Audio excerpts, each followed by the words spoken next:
Hi guys, क्या हाल चाल है आपके। नमस्कार, कैसे हैं आप। मैं हूं आरजे कार्तिक, माई एफएम जयपुर के इस वक्त स्टूडियो से आप मुझे लाइव देख रहे हैं। ये वही जगह है जहां से आपके साथ में हर सोमवार सुबह 9:30 बजे जुड़ता हूं और कहानियां लेकर के आता हूं। तो आज इसी स्टूडियो से खास बातचीत करने के लिए आपके साथ जुड़ा हूं। हमारे साथ में खास मेहमान होंगे, उनसे भी हम बात करेंगे। उससे पहले आप सभी का स्वागत है और आप सभी को और आपके परिवार को हमारी ओर से बहुत सारी नवरात्रि की ढेरों शुभकामनाएं। आप खुश रहें, प्रसन्न रहें, मस्त रहें। बहुत सारे कमेंट्स आना शुरू हो चुके हैं। पूरी कोशिश करेंगे कि आपके कमेंट्स पढ़ें और उनके जवाब दें, रिप्लाई करें। गुंजन जी, गीतकर जी, संजय जी, आप सभी को नवरात्र की बहुत सारी शुभकामनाएं, ढेरों शुभकामनाएं। ये पीछे वाली लाइट बहुत माहौल बना रही है। तो सबसे पहले तो आपको बता दूं कि आज का दिन बहुत बड़ा दिन है। आज टीवी पर भी मेरा डेब्यू होने जा रहा है। तो शाम 7 बजे एक सीरियल है, प्यार तूने क्या किया, उसकी शुरुआत हो रही है। वो आप देखिएगा और उसमें आपको आरजे कार्तिक भी देखने को मिलने वाला है। उसकी ज्यादा डिटेल चाहिए तो आप स्टोरी में, जो फेसबुक स्टोरी है, वहां जाकर के देख सकते हैं। हमारे साथ में प्रणवीर हैं, दीपक हैं, हमारे साथ में जुड़े हैं कृष्ण कुमार, उत्तम, हमारे साथ में जुड़े हैं अनिमेश, राम बहादुर ठाकुर, रघुवीर जी, हाय क्या हाल चाल है।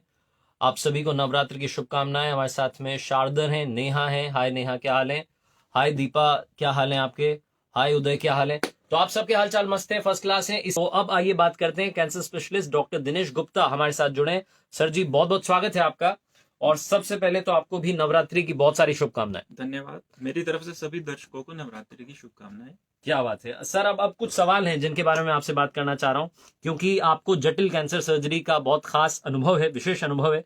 तो सबसे पहले तो बात करते हैं, अगर अक्सर जो है महिलाएं ब्रेस्ट में कोई गांठ महसूस होने पर बहुत डर जाती हैं, तो क्या ब्रेस्ट का जो हर गांठ है वो कैंसर का ही होता है।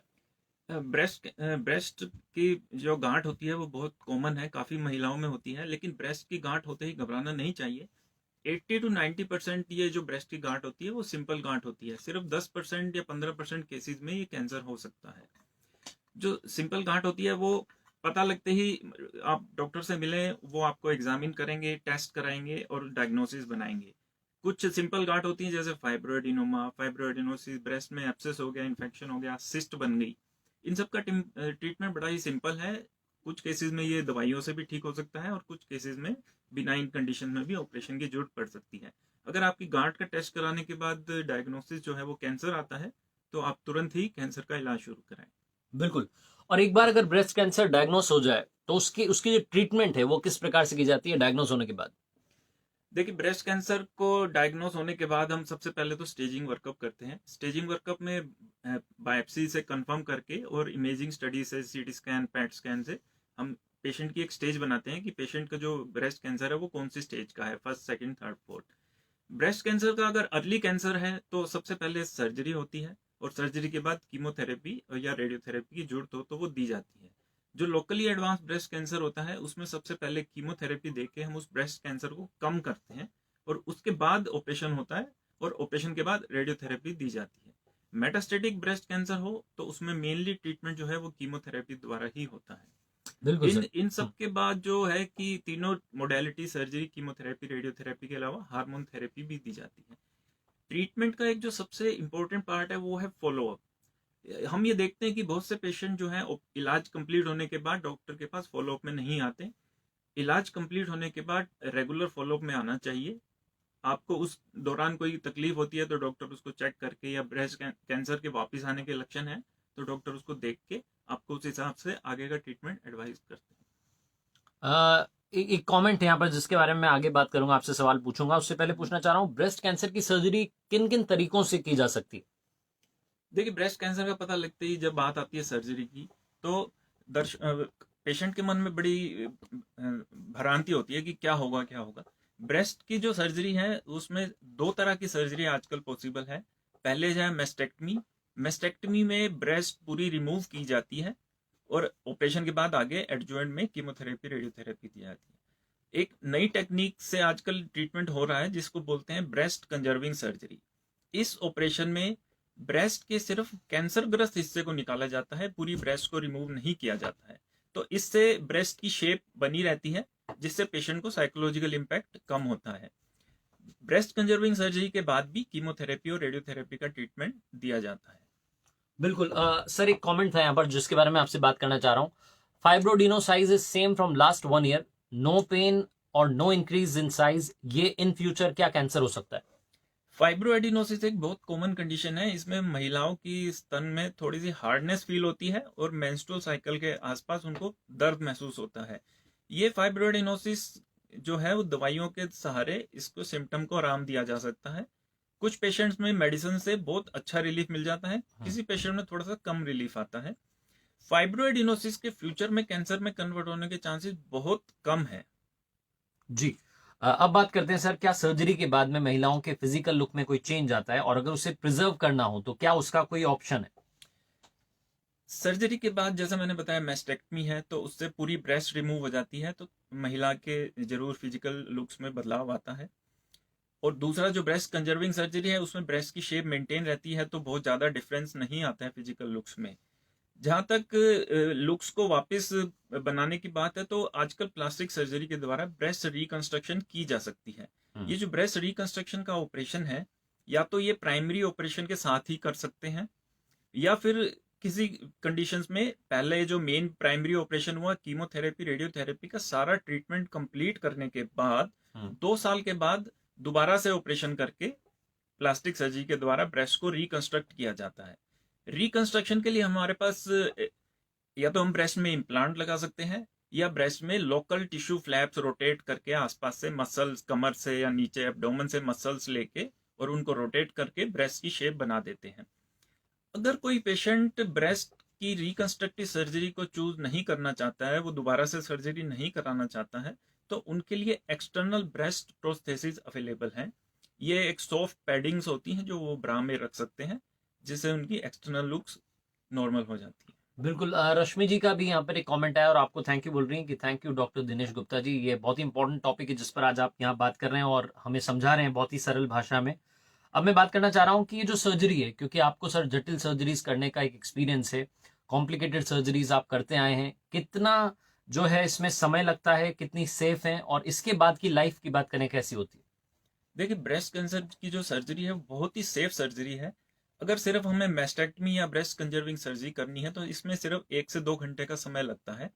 अगर हम प्राइमरी सर्जरी के साथ साथ रिकंस्ट्रक्शन भी कर रहे हैं तो ये अवधि 2 से 4 घंटे हो सकती है। अगर पेशेंट को कोई कोमोर्बिडिटी नहीं है, डायबिटीज, हार्ट डिजीज, जिसको हम पहले ही एनेस्थीसिया देने से पहले सारा चेक करते हैं, तो अगर पेशेंट को कोई कोमोर्बिडिटी नहीं है तो सिर्फ ब्रेस्ट सर्जरी बहुत ही सेफ सर्जरी है, इससे कोई भी प्रॉब्लम नहीं आती है। जी बिल्कुल। मीता दीवान कह रही हैं कि एक क्वेरी है मेरी, आप प्लीज पूछिएगा, क्योंकि डॉक्टर दिनेश गुप्ता जी और डॉक्टर रोहित स्वामी जी हमारे साथ में बने हुए हैं, थोड़ी देर हमारे साथ हैं क्योंकि लाइव अब खत्म होने को आया है। एक और सवाल है सर मेरे पास में, कि कॉमन मिथ है कि बायोप्सी या सर्जरी करने से कैंसर फैलता है, कितना सच है इसमें?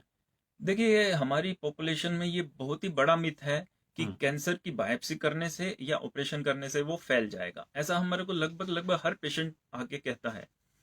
ब्रेस्ट कैंसर की जो हम बायोप्सी की बात करें वो एफएनएसी या कोर बायोप्सी होती है, जो एक बहुत ही पतली नीडल से गांठ में से एक छोटा सा सैंपल लिया जाता है।